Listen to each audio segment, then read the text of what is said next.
waxaanan runtii ugu bishaaraynayaa dadka reer koonfur galbeed waxay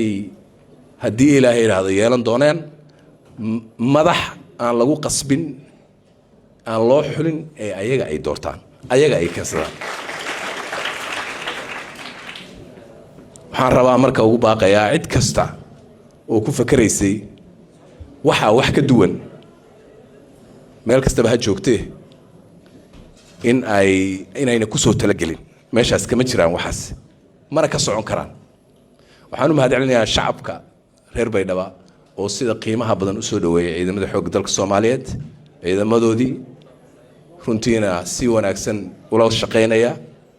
waxaan leeyahay waa mahadsantihiin ma jiro cid laga guuleystay iyo cid guuleystay ma jirto waa la wada guuleystay odaygii horena khayr baan u rajaynaynaa khaatumada yar baa xoogaa ka yar kharimatay laakiin sidiisii hore baa silsilad